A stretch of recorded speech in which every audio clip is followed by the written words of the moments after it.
मित्रांनो, राज्यामध्ये मराठा आरक्षणाचं आंदोलन सध्या चालू आहे. त्याच्यावरून राजकारण पेटलेलं आहे. राज्याचं वातावरण पेटलेलं आहे. मराठा आरक्षणासोबत आता ओबीसी लोकांनी पण आपल्या आरक्षणासाठी धनगर वगैरे समाजाने आपल्या आरक्षणासाठी आंदोलनं चालू केलेले आहे. पण आजच्या व्हिडिओचा विषय हे आंदोलन किंवा हे आरक्षण असा नाही आहे.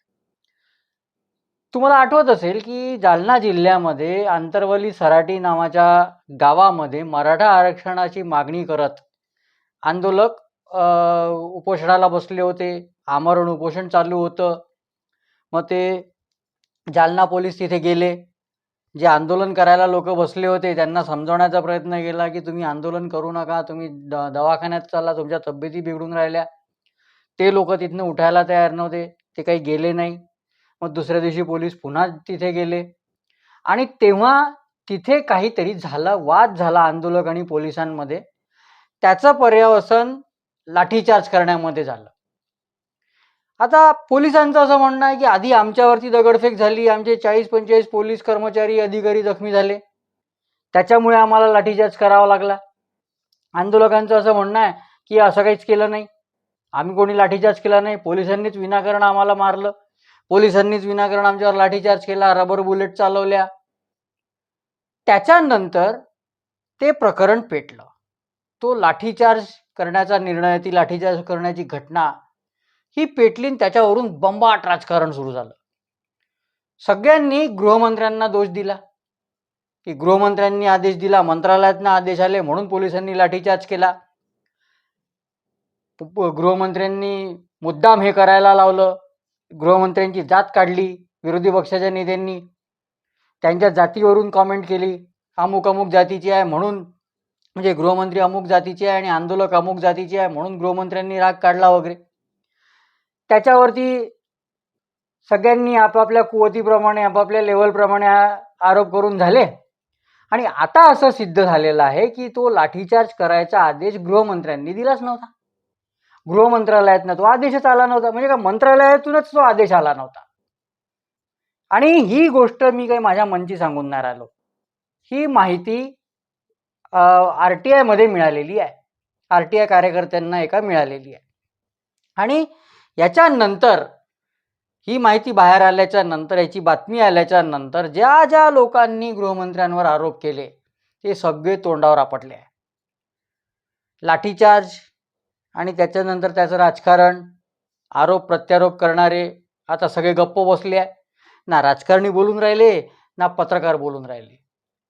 सगळेजण गडी गुपचूप, कारण तोंडावर आपटले आहे. आज मी याच विषयावर बोलणार आहे. नमस्कार, मी अश्विन अघोर, तुम्ही बघून राहिले घनघोर. मित्रांनो, जालन्याच्या अंतरवली सराटीमध्ये जो लाठीचार्ज झाला तो 1 सप्टेंबरला झाला. आता जसं मी मगाशी म्हणालो की त्याच्यामध्ये पोलीस आणि आंदोलकांमध्ये काहीतरी वादावादी झाली, संघर्ष झाला. मग तो लाठीचार्ज पोलिसांना करावा लागला किंवा पोलिसांनी केला. तपास चालू आहे त्याचा, काय निघतं ते कळेल आपल्याला. राज्यभर त्याचे पडसाद उमटले त्या घटनेचे. त्याला हिंसक प्रतिक्रिया आल्या. खूप लोक त्याच्यावरून चिडले आणि विरोधी पक्ष गृहमंत्र्यांवर टीका करायला लागले. गृहमंत्र्यांच्या आदेशाने हे सगळं झालेलं आहे, मंत्रालयातनं कोणीतरी फोन केला, मग तिथे लाठीचार्ज झाला, निष्पाप इनोसंट लोकांवरती गोळीबार झाला, रबर बुलेट फायर केल्या. आता या सगळ्या घटनेची जबाबदारी म्हणून गृहमंत्र्यांनी राजीनामा दिला पाहिजे. ही नेहमीची आवडती मागणी सुप्रियाताई सुळेंनी केली, राष्ट्रवादी काँग्रेसच्या लोकांनी केली, विरोधी पक्षातल्या सगळ्यांनी केली. पण आज हे सगळेजण गायब आहे, कुठंच दिसून नाही राहिले. कारण ह्यांनी जे आरोप केले होते, हे जे छाती ठोकून सांगत होते की हो मला माहीत आहे, मला माहिती मिळालेली आहे, गॅरंटीने सांगतो का मंत्रालयातनंच फोन गेला आणि मग इकडे आदेश लाठीचार्ज झाला, गृहमंत्र्यांनी आदेश दिले म्हणून लाठीचार्ज झाला, ते सगळे तोंडावर आपटले आहे. कारण माहिती अधिकारामध्ये RTI ॲक्टिव्हिस्ट आहेत, एक आसाराम डोंगरे, त्यांनी एक अर्ज केला होता मंत्रालयामध्ये की हे कोणाच्या आदेशाने झालं ते सांगा, मंत्रालयातनं आदेश दिले होते का, कोणी दिले होते. त्याच्या उत्तरामध्ये असं सांगितलं आहे सरकारने की हे आदेश मंत्रालयातनं देण्यात आलेले नाही आहे. मंत्रालयातनं कोणी काही फोन केला नाही, काही कम्युनिकेशन झालं नाही. झालं. आपटली सगळी तोंडावर. मुळात ही गोष्ट मी अनेकदा सांगितलेली आहे. ज्या दिवशी लाठीचार्ज झाला त्या दिवशीपासून मी ही गोष्ट सांगून राहिलो की मुळात लाठीचार्ज करायला मंत्रालयातनं गृहमंत्र्याची आदेशाची किंवा त्यांच्या परवानगीची गरज नाही. स्थानिक पोलीस अधिकारी जो त्या जिल्ह्यातला सगळ्यात मोठा अधिकारी असतो, SP म्हणा किंवा एखाद्या शहराचा पोलीस कमिशनर, ते लोक सिच्युएशन बघून स्थानिक लेवलवरती लाठीचार्ज करायचा निर्णय घेऊ शकतात आणि हा पूर्णपणे त्यांनी घेतलेला निर्णय असतो. गोळीबार जर करायचा असेल, सिच्युएशन खूपच बिघडली, हाताबाहेर गेली, लाठीचार्ज करूनही आता फायदा नाही, जमाव हिंसक होऊन राहिला, पोलिसांवर हल्ले करून राहिले आणि जमावाकडे म्हणजे अशी सिच्युएशन आली की आता लाठीचार्ज करून फायदा नाही, वॉटर कॅनन करून फायदा नाही, अश्रुधूर सोडून पण फायदा होणार नाही आहे, तेव्हा अशी सिच्युएशन येते की आता फायरिंग करायला लागेल, गोळीबार करावा लागेल. त्या परिस्थितीमध्ये मंत्रालयामधनं होम मिनिस्टरची ऑर्डर्स लागतात, तेव्हाच कुठे पोलीस गोळीबार करू शकतात.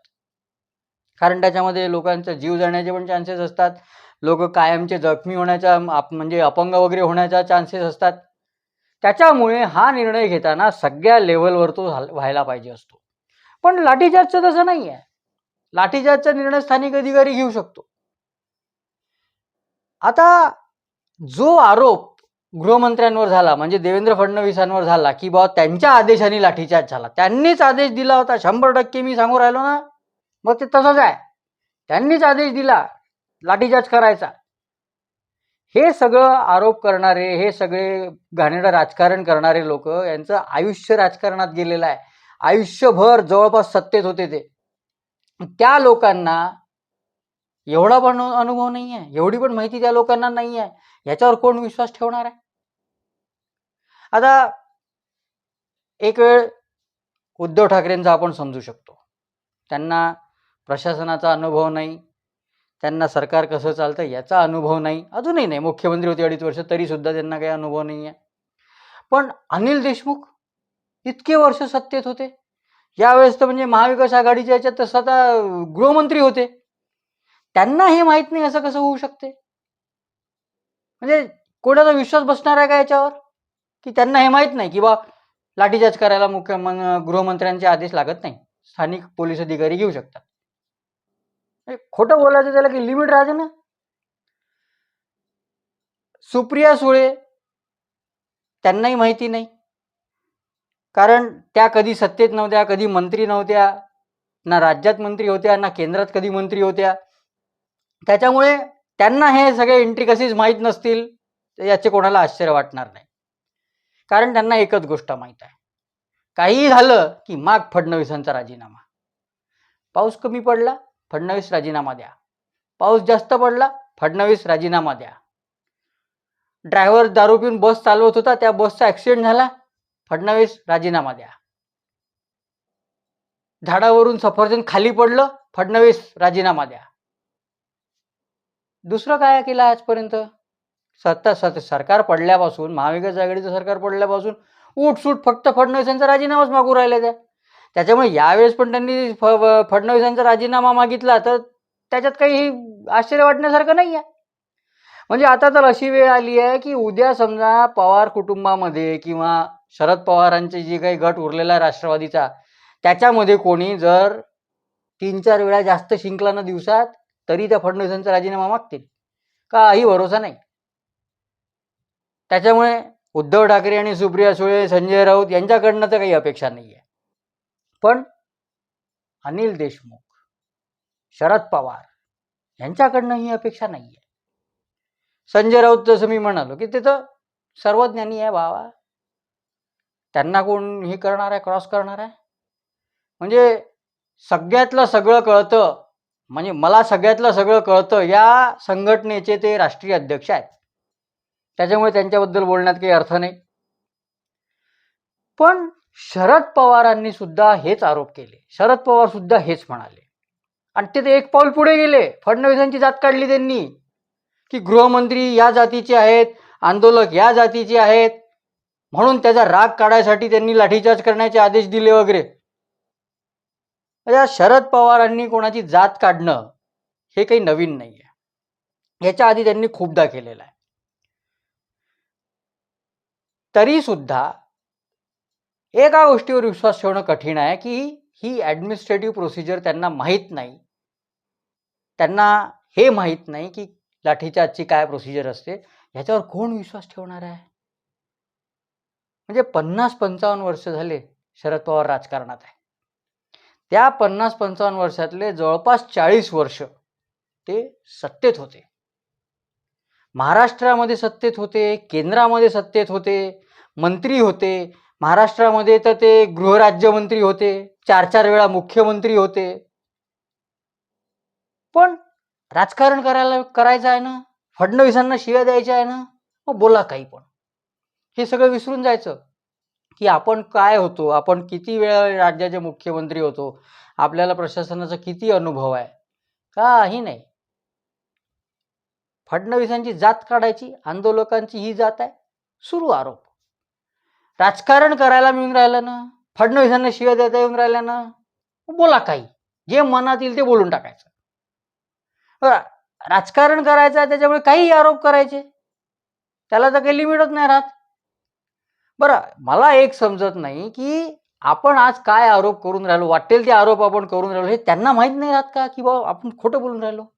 पण ते बोलायचं आणि नंतर स्वतःचा हासा करून घ्यायचं. आपण जे खोटं बोलून राहिलो ते आज ना उद्या बाहेर येणार आहे आणि आजपर्यंत असंच झालेलं आहे. शरद पवारांचा तर हा वैयक्तिक अनुभव आहे गेल्या 3.5-4 वर्षांमधला.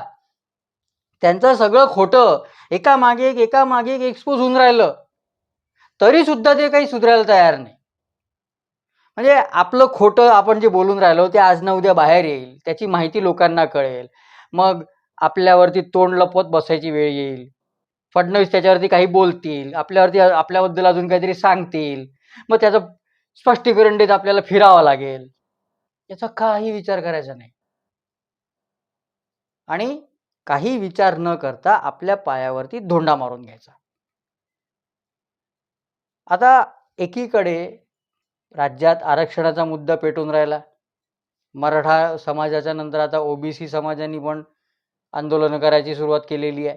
त्यांच्या पण मोठ्या मोठ्या सभा होऊन राहिल्या आणि हे सगळं चालू असताना आपण याच्यामध्ये जातीयवाद आणून राहिलो, 2 जातींबद्दल काहीतरी बोलून राहिलो आणि बिनबुडाचे आरोप करून राहिलो. त्याच्यामुळे या 2 जातींमध्ये तेढ निर्माण होईल, सामाजिक सलोखा बिघडेल, याची त्यांना काहीच काळजी नाही. म्हणजे माझं राजकारण चमकलं पाहिजे फक्त, बाकी समाज गेला तेल लावत, माझा फायदा होऊन राहिला ना, लोक गेले उडत, मला त्याच्याशी काही घेणं देणं नाही आहे. समाज गेला चुलीत, तुमचं काय होतं ते तुम्ही बघून घ्या, मी फक्त माझा फायदा करून घेणार. त्याच्यासाठी मी कुठल्याही थराला जाणार, कितीही खालच्या थराचं राजकारण करणार. म्हणजे राज ठाकरे जे म्हणतात ना ते अगदी खरं आहे. शरद पवारांनी जेव्हापासून राष्ट्रवादी काँग्रेस सुरू केली तेव्हापासून महाराष्ट्राच्या राजकारणात जातीयवाद आला. म्हणजे हा त्यांनी आणला, राज ठाकरेंचा आरोप आहे. आत्तापर्यंत शरद पवारांनी राजू शेट्टींची जात काढलेली आहे. म्हणजे राजू शेट्टींच्या जातीपासून सुरू झालेलं आता फडणवीसांच्या जातीवर येऊन थांबलेलं आहे. आता अजून कोणाकोणाची जात काढणार आहे काय माहित. बरं, आपण लोकांची जात काढायची, जातीवरून त्यांना वाटेल ते बोलायचं आणि वरून हे सांगायचं की मी तर सगळ्या जातींना प्रतिनिधित्व दिलंय, माझ्या पक्षामध्ये बघा सगळ्या जातीचे लोक आहेत, त्यांना मी मोठे मोठे पदं दिलेले आहे. म्हणजे मधुकर पिचडांपासून तर जितेंद्र आव्हाडांपर्यंत सगळ्यांना बघा मी किती किती पदं दिलेले आहेत. पण शेवटी जातीचं लेबल लावूनच दिले ना. जातीच्या पलीकडे जाऊन काही कोणाला पदं दिले का तुम्ही? म्हणजे मी कसा जातीपातीचा विचार करत नाही याची टिमकी वाजवायची आणि राजकारणामध्ये 2 जातींना भिडवत बसायचं. ते भांडायला लागले, त्यांच्यामध्ये वाद निर्माण झाले, संघर्ष सुरू झाला की त्याच्यावर आपली राजकारणाची पोळी शेकून घ्यायची. म्हणजे आता अनिल देशमुख जे गृहमंत्री होते ते आता असं म्हणाले होते की मी गृहमंत्री होतो त्याच्यामुळे मला अशी माहिती मिळाली आहे गृहमंत्रालयाच्या अधिकाऱ्यांकडनं की लाठीचार्ज करायचे आदेश मंत्रालयातून आले. म्हणजे तुम्ही गृहमंत्री होते तेव्हा तुम्ही काय होते, तुम्ही काय कुवतीचे गृहमंत्री होते हे सगळ्यांनी बघितलं आहे. जर तुमच्यामध्ये एवढी कुवत होती की अधिकाऱ्यांकडनं तुम्हाला एवढी सेन्सिटिव्ह माहिती मिळू शकते विरोधी पक्षात असून सुद्धा, तर मग गृहमंत्री असताना तुम्ही काय केलं ते कधी सांगणार की नाही? म्हणजे तुम्ही गृहमंत्री असताना काय केलं ते सगळ्यांनी पाहिलं. 100 कोटी आणि काय ते जाऊ द्या आता. आता आपण गृहमंत्री असताना किती मोठं फेल्युअर होतो हे विसरून जायचं आणि इकडे आता ज्ञान वाटायला सुरुवात करायची. कमाल आहे.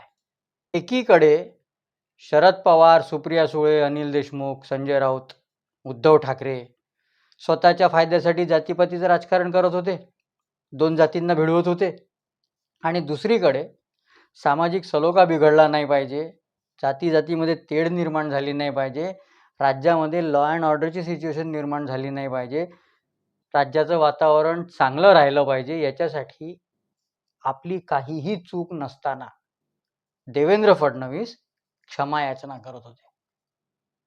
हा फरक आहे नेत्यांमधला. जो समाजासाठी काम करतो, जो राज्यासाठी काम करतो, तो नेता कसा वागतो आणि जो स्वार्थी राजकारण करतो, माझा फायदा कसा होईल, मी कसा फायदा करून घेईन, याचाच विचार 24 तास जो नेता करतो, त्या 2 नेत्यांमधला हा फरक आहे. कोणाला स्वतःची काळजी आणि कोणाला राज्याची काळजी, समाजाची काळजी. लाठीचार्ज झाला अंतरवली सराटीला, त्याच्यानंतर खोटे नाटे आरोप करून, बिनबुडाचे आरोप करून फडणवीसांना माफी मागायला लावणारे, त्यांचा राजीनामा मागणारे, तेव्हा जे मोठे मोठे आरोप करत होते, आज जेव्हा ते तोंडावर आपटले आहे, जेव्हा त्यांचं खोटं उघडं पडलेलं आहे, ते स्वतः माफी मागण्याचा मोठेपणा दाखवणार आहे का? मला नाही वाटत. ते एवढा मोठेपणा दाखवणार नाही, कारण ते तितके मोठे नाहीच आहेत. ते किती खुजे नेते आहेत आणि किती कोत्या मनाचे आहेत हे जगाला माहिती आहे.